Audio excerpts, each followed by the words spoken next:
Nous recevons nos invités qui sont en train de s'installer sur le plateau tout de suite. C'est du live, hein. C'est du live. C'est du live, oui. Voilà, on s'installe, bienvenue. Bonjour. Soyez les bienvenus. Bienvenue. Et puis n'hésitez pas dans le chat. Toujours. Vos questions. Vos questions. Pascal Baudemont, bienvenue. Vous êtes directrice marketing, communication et admission de l'ISEP et vous êtes accompagnée aujourd'hui de Marie-Zita Lechette. Bonjour. Bonjour. Vous êtes apprentie en alternance en cybersécurité SFR. Vous avez 2 minutes pour nous pitcher votre école.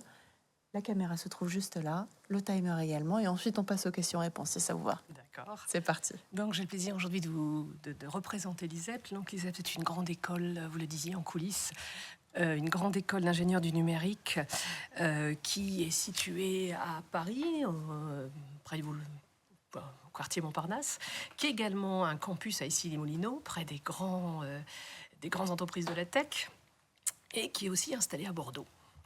C'est une école associée de l'Institut catholique de Paris. On n'est pas très loin et on a commencé là. On a plus de 70 ans. Ça fait plus de 70 ans qu'on forme des femmes et des hommes ingénieurs. Et depuis 4 ans, nous avons 2 bachelors.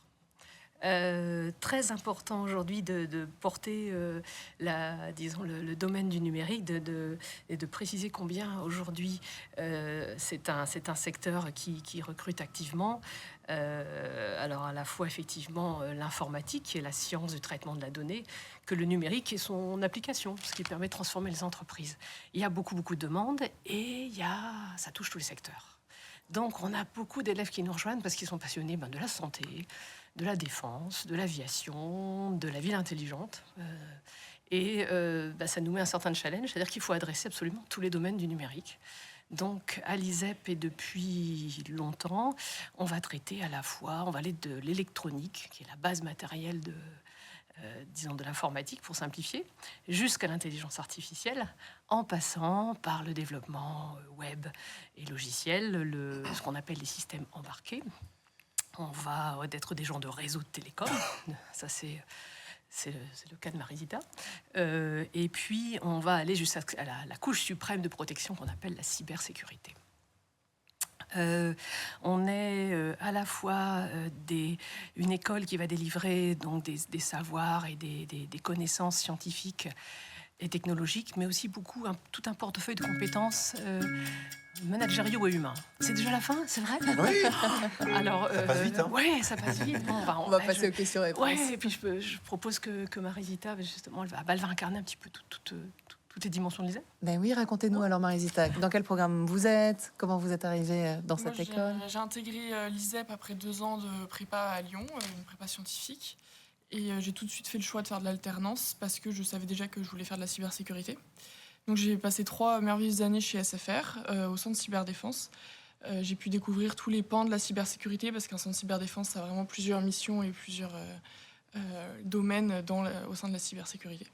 Et donc à l'ISEP, j'ai pu faire le parcours cybersécurité, qui a été, heureusement qu'il était là aussi, pour avoir la théorie et la pratique. Bien sûr. On a une question de Mohamed dans le chat. On va lire tout de suite sa question qui va s'afficher à l'écran. Vous allez le voir. Est-ce qu'il y a beaucoup de maths dans les écoles de numérique comme l'ISEP? En première année, en tout cas, il y en a beaucoup. Ouais. Parce que ensuite, on peut faire plusieurs parcours qui nécessitent des maths dans la physique, dans la crypto notamment. Donc oui, en première année, il y a beaucoup de maths. Analyse de données aussi. Toujours. Je confirme, parce que l'intelligence artificielle, c'est avant tout des statistiques, des maths appliquées. On va expliquer le monde avec des données. Donc, oui. Ouais. Alors, on fait des maths actantes. En général, c'est pas les mêmes maths qu'au lycée. Qu'est-ce que c'est des maths actantes? Elles trouvent une application, c'est pourquoi on les fait. Donc, il y a du plaisir à faire les maths. Il y a beaucoup d'élèves qui disent, si j'avais su, j'en aurais fait davantage avant de venir. Voilà. Sachant que chez nous, on peut effectivement intégrer donc en 5 ans ou en 2 ans, enfin, au bout de 2 ans ou pour 5 années, les maths, oui, elles vont constituer un fil rouge, mais on va aussi faire beaucoup d'autres choses quand même.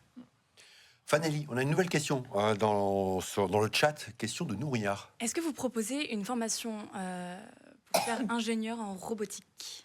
Oui, c'est disons qu'on a 11 parcours, et il y a des parcours, je pense au parcours système embarqué, mais aussi développement logiciel qui peuvent embarquer la robotique.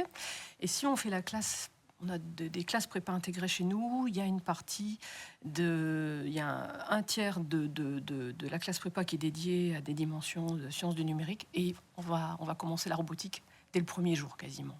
D'ailleurs, on revendique, quand on fait les 5 ans chez nous, déjà ingénieur dès le premier jour, Ouais. en entrant.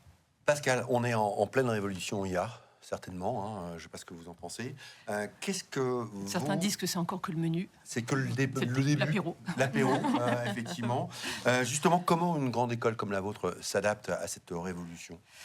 Alors, on nous attend sur les fondamentaux scientifiques pour la maîtriser, la capacité à la déployer, et la troisième couche qui est celle de la contrôler, de la maîtriser. C'est-à-dire qu'on a à l'ISEP dans notre ADN quelque chose qui est en plus des compétences technologiques et managériales, qui est l'éthique, la réflexion sur la science. On a notamment dans nos rangs des professeurs d'éthique de l'IA.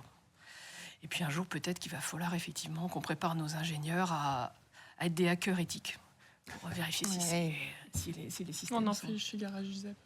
Il y a ce tu genre veux parler de- de l'association? Je ne suis pas dans cette association parce que j'avais pas trop le temps avec l'alternance, mais oui. Dites-nous, oui, il y a une association, pardonnez-nous.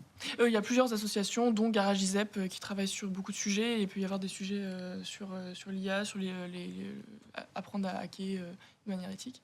Et tout ce qui est hackathon, qui est organisé aussi très régulièrement. La vie associative, le campus, là aussi, racontez-nous.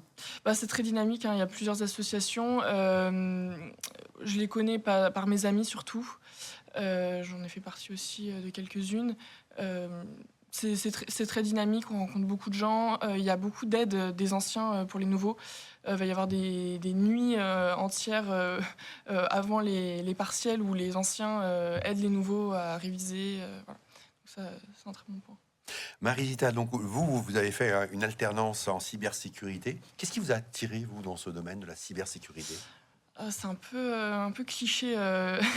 Moi, j'étais très fan de séries et tout ce qui. Et puis j'ai. Quelle série qui traite de Il y la a cybersécurité? Homeland, Ouais. pas que la cyber, mais sur la défense de manière générale. J'étais pas du tout attirée par enfin, je voulais pas être soldat particulièrement, donc je me suis dit bon, cybersécurité, il y a ces enjeux de sécurité nationale aussi, de la sécurité économique. Et donc c'est ça qui m'a attirée. Et puis après, bon, j'ai découvert que c'était pas comme dans les séries, mais ça m'a quand même beaucoup plu. Oui. Voilà. Pour compléter, tu es une passionnée de géopolitique. On en Oui, fait aussi à oui, l'ISEP. oui, oui. En fait, toujours pareil, les enseignements techniques par des données. Et ça te plaît Ouais. beaucoup, ça? Ah oui, je suis passionnée par la géopolitique et c'est aussi, oui, pour ça, la cyber, c'est très lié à la géopolitique, en fait. Et c'est une bonne chose dans le profil, justement, des étudiants que vous recherchez d'avoir cette attirance, cette appétence pour la géopolitique? Oui, de façon générale, on va aussi les former aux enjeux économiques, aux enjeux environnementaux, préparer ce qu'on appelle l'ingénieur manager ou l'ingénieur créateur d'entreprise, parce qu'on a un incubateur. Puis on a des cours de géopolitique à l'école aussi, hein. Enfin, c'est des options qu'on peut choisir. Tout ce que vous nous dites amène pas mal de questions dans le chat. Fanelli, racontez-nous. Est-ce mieux de faire une prépa plutôt intégrée ou classique pour vous? C'est encore la battle sur les sujets. Ça n'en finit pas. Moi, j'ouvrirais la question au DUT aussi, parce que moi, beaucoup de collègues en cybersécurité ont fait des DUT et ont beaucoup d'avance aussi quand ils arrivent en alternance après 2 ans de DUT, parce qu'ils ont toute une formation technique. Après, moi, j'ai fait prépa classique, hein, j'ai pas fait prépa intégrée, donc je peux pas trop parler de la prépa intégrée. Prépa classique, c'est des grands fondamentaux. Moi, je l'ai fait vraiment pour le challenge de la prépa. J'ai adoré les maths et la physique, c'est pour ça que je l'ai fait.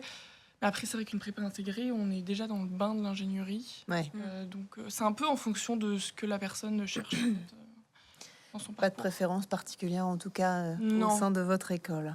Enfin, Et on intègre les deux publics. Donc oui, c'est ça, en fait. Donc, c'est un peu Et ben voilà. ce qui plaît. Et on les fait travailler ensemble. Tout est dit. Pendant la première année du cycle ingénieur, il y a un Mais c'est café. intéressant, c'est Isabelle, hein, voilà, c'est sa propre Ah oui. réflexion, voilà, c'est son choix à faire, évidemment, en fonction de sa personnalité. Quelques ça. données. En tout cas, on propose à l'ISEP 2 types de prépa. Il y a une prépa qui est un petit peu plus classique avec le lycée Stanislas et une prépa qui est un petit peu plus applicative. On fait 6 mois à l'étranger. On l'appelle d'un côté la modélisation et de l'autre côté l'expérimentation. Oh, j'ai envie qu'elle vienne nous voir. Et ben Ben voilà, voilà, on est Isabelle. On en parlera. Lâchez le QR code, Isabelle. Voilà. Merci Ouais. infiniment, en tout cas, C'est déjà toutes fini les deux. C'est Mais déjà oui. fini, mais oui, ça passe Vous vite. reviendrez, Oui. vous viendrez nous voir. Merci. Voilà. Pascal Baudemont, directrice marketing, communication et admission, et Marie-Zita Lechet, apprentie en alternance en Qui est cybersécurité embauchée chez Thales. SFR. Ouais.